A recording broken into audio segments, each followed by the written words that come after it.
Okey, pokok kalau kena tiup angin bergoyang sikit macam mana? Bukan main. Kita dah macam balon dah panas satu. Okey, so abang. Okey, buat garis sikit macam bawa motor macam mana? Okey, so bunyi motor sikit. Boom. Itu standard macam mana bunyi dia? Tak pernah dengar. Abang cuba buat lagi sikit, yang power sikit. Buat apa? Bunyi motor yang power Bawa sikit. kereta. Sampai dah tengok. Abang Ipin bunyi yang kuat sikit macam mana? Tak pernah dengar. Okey, sama lagi sekali buat bunyi motor lagi. Boom. Dia memang separuh-separuh tu bunyi brum. Okey, so abang akan bawa motor. Okey, tapi sampai tu saya nak bunyi kuat sikit. Okey, yang volume kuat sikit lagi bang. 1, 2, 3. Contoh. Saya tak ada lesen motor lagi bang. Cuba bang, buat gaya motor. Bunyi motor. Weng boleh. Kita ada rider baru. Kata rumpit. Okey, so kalau macam tu akak lah buat bunyi motor tak? Boleh. Okey, yang mana pelakon saya bagi. Bunyi motor tak? Oh, maaf. Okey, so situasi dia macam ni. Okey, abang akan pusing rombat. Kat sini ada rombat. Bayangkan je lah ada rombat. Okey, tiba-tiba ada perempuan Amai cantik situ. Amai cantik. Jadi Amai ni. sikit. Jadi ya. Okey, sampai lambai-lambai. Siapa nak jadi Amai cantik tu? Dah. Okey, so you lambai sikit. So you nampak ada Amai cantik, you lupa terus semua benda. Bab, you langgar pokok situ tercampak. Okey. So nanti ala-ala kalau awak rasa geram, awak hempak je lah atas dia. Okey? So awak nanti bunyi aksiden tu macam mana? Bunyi aksiden, bunyi motor aksiden?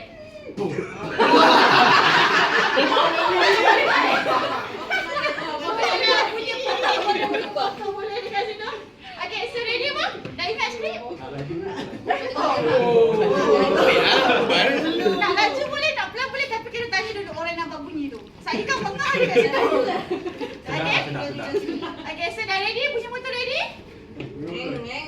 Okey, bang. 1, 2, 3, action. Okey, pusing rambut. Pusing rambut. Okey, jalan straight. Apa cantik lambai?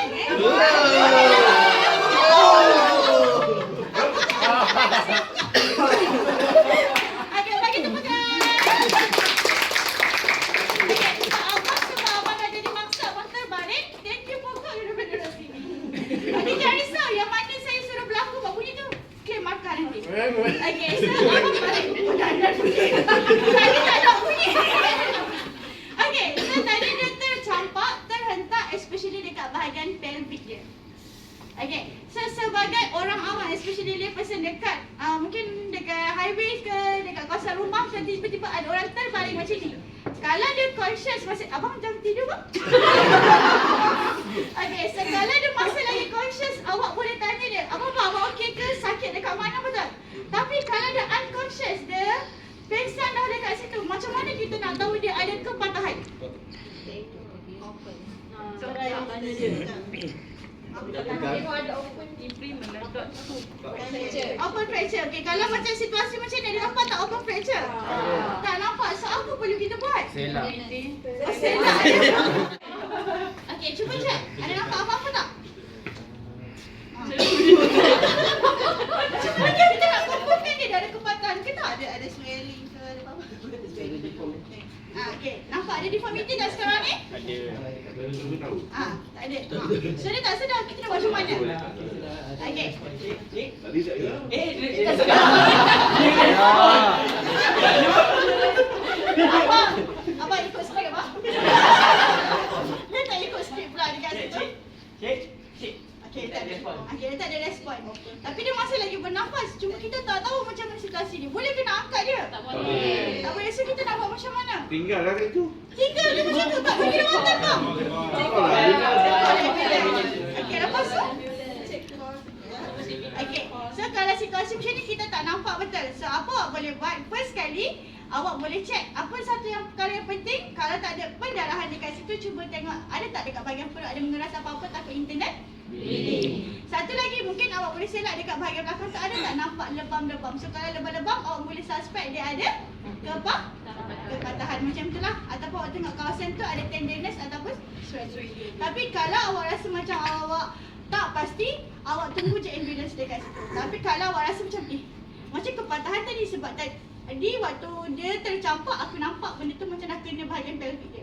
So apa awak boleh buat? Kalau awak rasa jadi kepatahan, awak carikan spleen. Lepas tu awak kena make sure daripada bahagian pinggang sampai ke bawah awak letakkan spleen.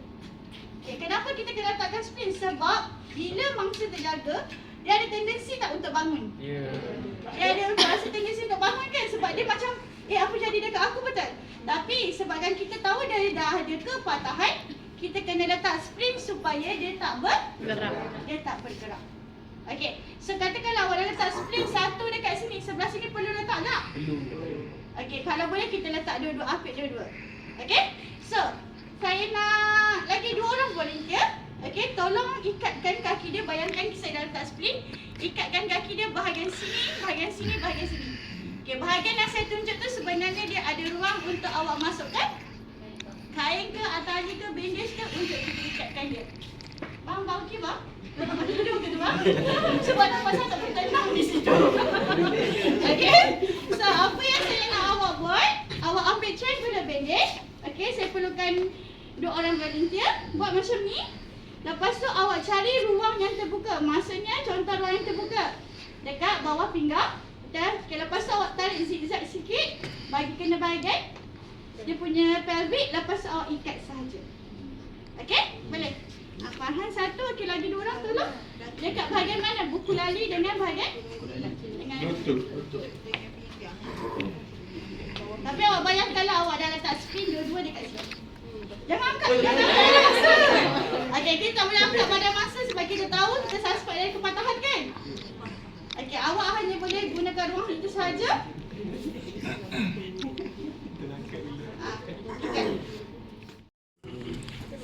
Okay. Ramai-ramai nak baca Yasin ni tu.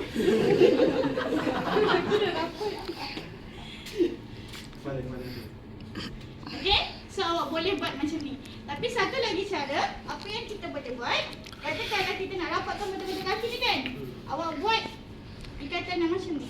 Awak rapatkan macam ni, and awak buatkan X macam tu, awak ikat daripada sini. So katakanlah dia boleh bergerak sedikit bahagian kaki, yang ni lagi fix lah, dia akan betul-betul ketat dekat sini block dia. Okay, boleh? Okay, sekejap, sekejap. Saya nak ambil satu ni. Okay, ini situasi kalau pelvic fracture. Tapi bayangkan kalau dia patah kaki. Okay, dia patah kaki pula dekat padang pasir. Dekat padang pasir memang tak ada spleen. So macam mana kita nak cari spleen kat mangsa kita? Okay, saya Batu. risau mangsa. So macam mana kita nak buat? Batu. Macam tu juga. Betul. Bagi tepuk tangan sikit teman-teman. Okey, so kenapa kita buat macam ni juga? Sama juga, kalau jari awak patah sebelah, awak tak ada spleen, awak akan guna jari yang lain gabung kan?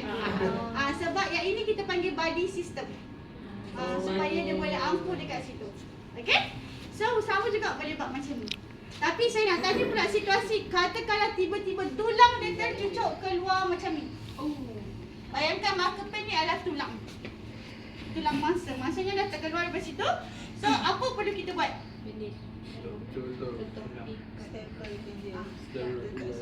Tutup. Abang cuba buat macam mana? Tutup muka sekali.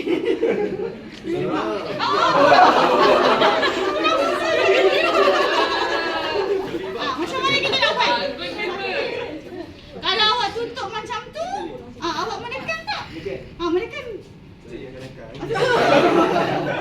So macam mana, siapa idea? Boleh datang ke depan tunjukkan cara? Donat. Okey, so tunjukkan saya macam mana nak buat donat tu.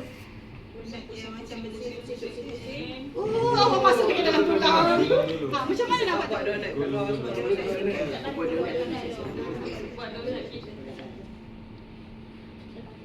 Mana tu? Okay, awak dah lalang buat donat tu. Oh. Lepas tu? Masuk ke? Masuk ke dalam tulang. Okey, bawa cikgu.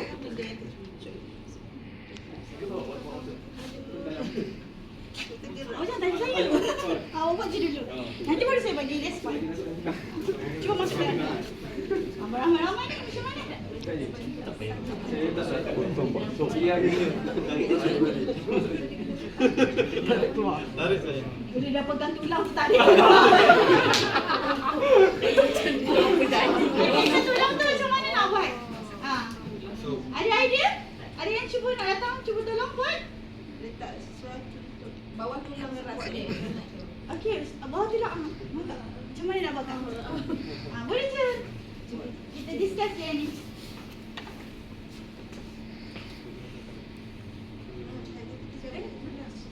Kalau botol aku.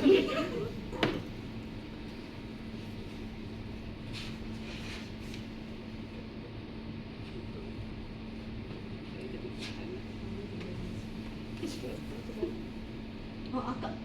Oh, masuk dalam bawah tulang ke? Tulang ke? Tulang lagi naik. Okey.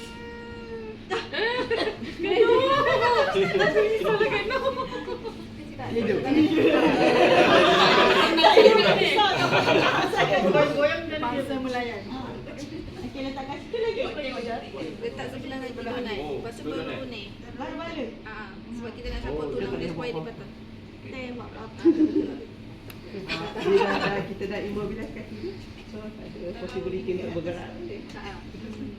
Okey, so kalau contoh cadangan Dr. Wan tak payah buat apa-apa, betul? Okey, so sebenarnya boleh kalau awak tak payah buat apa-apa. Cumanya satu contoh kalau dekat tepi highway dengan angin yang berdebu, selalunya at least awak just cover je lah. Sebab kita tak nak ada infection kan. Tapi macam tadi banyak bagi idea donat. Donat sebenarnya awak boleh buat. Cuma donat ni dia akan jadi sikit-sikit boleh rapat-rapat untuk tengok. Okey. So donat ni awak bukannya donat yang kena masukkan pada ni. Awak hanya letakkan kain untuk keliling sahaja. Okey, sebab kita tak nak menekankan ni kan. So awak ambil lagi kain setebal yang mungkin. Okey. Macam ada donat juga dekat sini. Okey, supaya nanti kalau ada kain yang lagi satu dia cover, dia tak akan menekan. So bila orang nampak macam dia ada ketebalan dekat sini, oh maksudnya kita tahu akan ada kepatahan tulang dekat sini je lah. So maksudnya satu lagi kain, awak just cover balik tutup. So maksudnya donat tadi dah tebal, so dia takkan ada siapa-siapa pun menekan kepada tulang. Tapi kadang-kadang dekat situasi emergency kita tak ada kain apa semua tu. So kalau tak ada, awak sekadar cover.